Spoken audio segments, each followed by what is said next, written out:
নমস্কার, আপনারা দেখছেন কলকাতা টিভি। আমি আশিস চট্টোপাধ্যায় সংসদের একটি গুরুতর খবর নিয়ে আপনাদের কাছে এসেছি।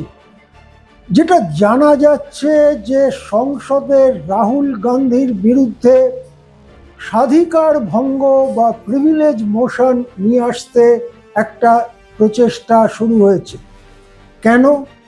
কেননা রাহুল গান্ধী স্বরাষ্ট্রমন্ত্রীর কাছে জবাবদিহি চেয়েছিলেন যে কেন ছাত্রছাত্রীদের ওপরে গুলি চলল।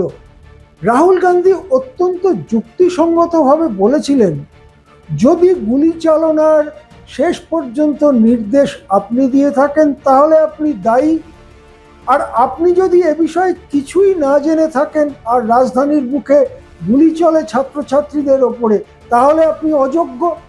এই দুটোর যে কোনো একটা আপনি সংসদে এসে এ ব্যাপারে আপনার বক্তব্য পরিষ্কার করুন আমাদের কাছে যে আপনি কি জানেন কি জানেন না। কিন্তু স্বরাষ্ট্রমন্ত্রী অমিত শাহ এত আলোচনা, এতবার তাকে সংসদে না থাকা নিয়ে কটাক্ষ করবার পরেও সংসদের অধিবেশন এড়িয়ে যাচ্ছেন।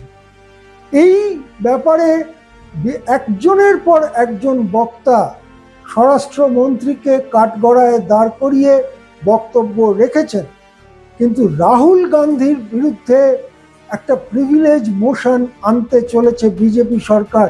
কেবল রাহুল গান্ধীর বিরুদ্ধে কেন? এটা ঘটনা যে রাহুল গান্ধী লোকসভায় যেভাবে বিভিন্ন বক্তৃতা করছেন, যেভাবে শাসক পক্ষকে ফালা ফালা করে চিড়ে ফেলছেন, যেভাবে শাসক পক্ষকে কোণঠাসা করে ফেলছেন, তার জবাব প্রকৃতপক্ষে বিজেপির কোনো সুবক্তাও দিতে পারছেন না। তাদের বক্তৃতা জোলো হয়ে যাচ্ছে।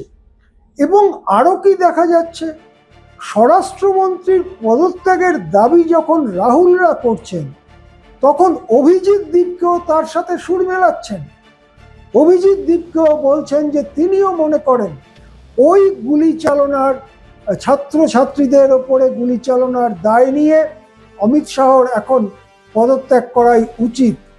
অর্থাৎ দেখা যাচ্ছে যে রাহুল গান্ধীর কথাটা সারা দেশের কথায় পরিণত হচ্ছে। এই পরিস্থিতিতে বিজেপির অন্দরে হয়তো এই মূল্যায়ন হয়েছে যে রাহুল গান্ধী ক্রমেই বিপজ্জনক হয়ে উঠছেন। তাকে সংসদ থেকে বের করে দেবার কোনো না কোনো রাস্তা বের করা উচিত। এর আগেও সংসদ থেকে বের করে দেওয়া হয়েছিল রাহুল গান্ধীকে। এখনও প্রিভিলেজ মোশন এনে সেইটাকে সংখ্যাগরিষ্ঠের জোরে পাস করিয়ে রাহুল গান্ধীকে সংসদ থেকে বের করে দেবার একটা প্রচেষ্টার দিকেই কি যাচ্ছে বিজেপি নেতৃত্ব? অন্তত এই যে স্বাধিকার ভঙ্গের নোটিশ অনুরাগ ঠাকুরের নিয়ে আসা সম্পর্কে যে খবর বেরিয়ে এসেছে তাতে সেই আশঙ্কাই কিন্তু সামনে চলে আসছে।